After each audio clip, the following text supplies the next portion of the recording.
Qui est vraiment le roi Philippe? Le roi Philippe est souvent décrit comme discret, réservé, professionnel.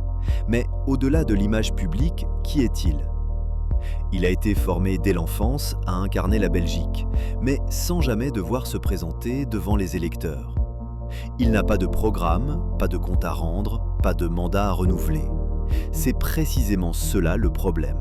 Ce n'est pas une critique personnelle, c'est un problème de système. En 2030, une république belge ne doit pas dépendre d'un homme né dans un château. Elle doit refléter la volonté populaire. Dans un État temporairement souverain, en dehors de l'Union européenne, la légitimité ne peut venir que du peuple. Que fait la famille royale au quotidien? Cérémonies, visites officielles, discours préparés, photos avec des enfants. Voilà à quoi ressemble une journée type de la famille royale.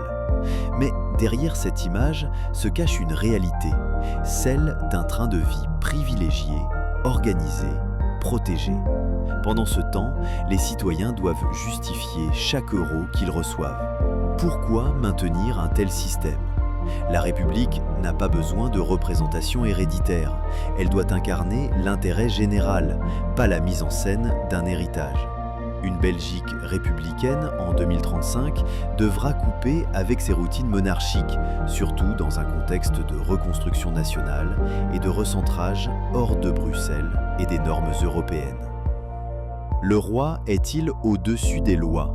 Le roi ne peut être poursuivi. Il est irresponsable au sens juridique, c'est-à-dire qu'il ne répond de rien, jamais.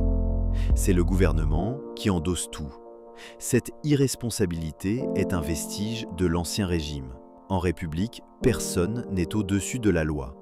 En 2035, la future constitution républicaine belge devra garantir que tout responsable, président compris, puisse être destitué ou poursuivi en cas de faute. Dans un pays qui ferme provisoirement ses frontières pour reconstruire ses institutions, cette égalité devant la loi est un fondement non négociable.